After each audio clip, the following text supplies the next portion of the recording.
आणि राहिला विषय एकनाथ शिंदेचे मंत्री ज्या ज्यावेळी जरांगेकडे येतात त्याच्यानंतरच आंदोलनाची घोषणा होती, त्याच्यानंतरच आंदोलनाची तारीख दिली जाते, त्याच्यानंतरच आंदोलनाची दिशा ठरवली जाते.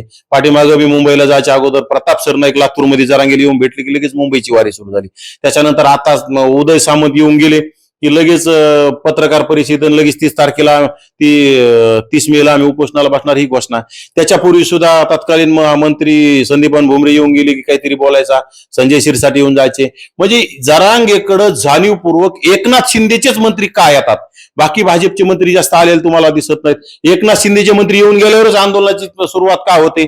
हे सगळं एकनाथ शिंदे मुख्यमंत्री नसल्यामुळे राज्य सरकार अस्थिर करायचं आणि कुठेतरी मुख्यमंत्रीपद गळ्यात पाडून टाकण्यासाठी हे सगळा चाललेला खाटाटोपे, बाकी काही नाही. आणि त्याला जरांगेच्या खांद्यावर बंदूक ठेवून ओबीसीचं वाटोळं करायचंय. कारण एकनाथ शिंदेनी मुख्यमंत्रीपद सोडल्यावर त्यांना गद्दारीचा ठसा लागला. तो ठसा पुसण्यासाठी मराठा समाज बी जवळ आणण्याचा त्यांचा प्रयत्न सुरू आहे.